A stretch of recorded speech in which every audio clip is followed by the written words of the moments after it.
So Jamar Chase responded to Isaiah McKenzie in his little crybaby rant about the Bills Bengals playoff game. Yes, I made a video about this earlier because Isaiah McKenzie was actually complaining still about the game. Let the game go. It was the playoffs. Okay? It's done.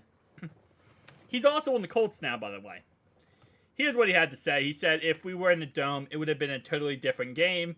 He goes on to elaborate how the Bengals didn't run anything special. The receivers didn't do anything crazy. They did simple routes.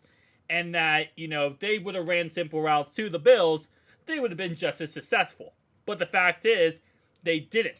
Because they were trying to run this elaborate offense that was going to destroy the Bengals. And it failed. Now, keep in mind, Isaiah McKenzie in this game had 2 receptions for 10 yards. He then followed after this game to be cut by the Buffalo Bills and was not on the team anymore. Then he got picked up by the Colts, and now he's a Colt.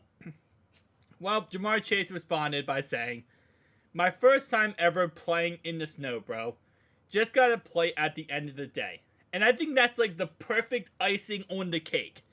That's the perfect shut up, stop complaining, move on, it's over with. You can make a million excuses why, well, we didn't play good here, we didn't do good here. At the end of the day, game over. It was his first time playing in the snow. If you watch the game, T. Higgins, he was having problems in the snow. Like, he was saying how cold it was, and he wasn't, used to the cold weather like that. It is what it is. Okay? Game over. Now, I will say Jamar Chase did talk about, I forget whose podcast, he was on someone's podcast. And he talked about the touchdown that was not called a touchdown, where he caught the ball in the back of the end zone, hits the ground, the ball comes out and fumbles. He did say in that podcast that it was a touchdown, but he did fumble the ball when he hit the ground. Which, then, that kind of speaks to the volume that it's not a touch. Again, like I said, the NFL rule on catching is so freaking weird. He said he had the ball, fully controlled it, hit the ground with the ball in his hand still, and then fumbled it. So that would be a catch, 2 feet down, controlled football, hitting ground with control, then fumbled. It's like, again, they need to clarify the rules and what's a catch and what's not a catch. And they also need to go ahead and Isaiah McKenzie needs to kind of shut up. Because there's really no point to even talk anymore. Now, again, I said this in my video earlier, I wasn't going to cover the story at all because it really is just an ex-player of an ex-team complaining for no reason. But there were so many media sources covering this, talking about this. I wanted to bring this to Houday Nation's attention because I just thought it was hilarious. But again, I love Jamar Chase for this reason. Just shut up, move on, it's over.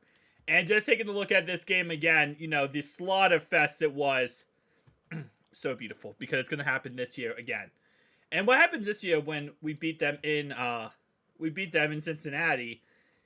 And it's 34-10. What happens then? Was there a bad weather conditions on the plane ride there? So, Jamar Chase in that game, 5 receptions, 61 yards, and a touchdown. Again, you could arguably say he had 2 touchdowns and 80 yards on that one catch that was called an incomplete pass. Again, it's up in the air. Even T in that game, when he had 3 receptions, 28 yards. It was a snow fest. And I think the best comment I got down below was somebody said that it was bad condition for both teams. And it was. It was really bad condition for both teams. Freaking Joe Mixon, though. 105 yards, 20 carries, and 1 touchdown. Did he have a catch? He had 2 receptions, 18 yards. He really went off in that game. But here's the guy who's complaining, right? Not Dalton Knox. Not Khalil. Not Devin Singletary. Look at this. Look at this. Can't highlight it. 4 receptions, 35 yards for Stephon Diggs. Man, Eli Apple in that game went stupid. Cam Taylor, Brett, Eli Apple, Mike Hilton, they shut down Stephon. Even Gabe Davis and Cole Beasley did better than the guy who was complaining. 2 receptions, 10 yards for Isaiah McKenzie. Like, if Gabe Davis said something about this, I would be like, okay, well, you have some merit because you actually did something in the game. Like, you actually showed up to the game. Stephon Diggs didn't even show up to the game. Dalton Knox would have the most merit to talk because he actually did something. He actually did anything in this game. But this is the reason why they lose the games. They lose games. 8 rushes, 26 yards, and a touchdown. 105 yards and a touchdown by an actual running back. You're not a running back, Josh. If Devin Singletary had Joe Mixon's numbers in this game, this would have been a lot closer of a game. I don't think they were going to be able to in any way. This Bengals defensive line was absolutely going crazy in this game. But if they were effectively able to run the football, and they had a real running back, not a quarterback playing running back, they would have been able to actually have a lot closer of a game. But again, the Bengals defense was actually right in this game, so I don't know how much closer it would have been. But if you're Buffalo here, the takeaway from this game is, we need to get an actual running back. We need to actually learn how to run the football and not make our quarterback the running back. Because that's how you lose games. When you get into games like this, where the defense is playing really good football, and the problem with Buffalo is they make themselves one-dimensional. That's a problem. You know what they always say, like, when it comes to offense? Never become one-dimensional in offense. That means don't ever just become a running first team or passing first. The second you tell a defense, I can't run the football, or I can't pass the football, you lose the game. You have to always keep a defense honest. You can't ever let them overcommit to a passing game offense, or overcommit to a running game offense. You have to give them both sides and see, let them kind of shift and balance. It's how you make big plays happen. Josh Allen in his offense is pass the ball 99% of the time. We're going to run the ball with our quarterback if we need to. It doesn't work. And this is why, again, like I said, I don't think the Bills will ever win a Super Bowl. Because you can't win a Super Bowl with this type of offense. You can't. I mean, Ravens and their offense, they'll never win a Super Bowl with Lamar Jackson. Unless Lamar sits back there and actually throws the football, they're never going to win by how they're playing. Good thing for Baltimore, though, is they just got the Georgia head coach and offense coordinator. That should help them out a lot. Because he claims, their offense coordinator said, this offense now is 90% going to be passing. No more running around with Lamar Jackson. You're going to sit in that pocket and you're going to throw the football.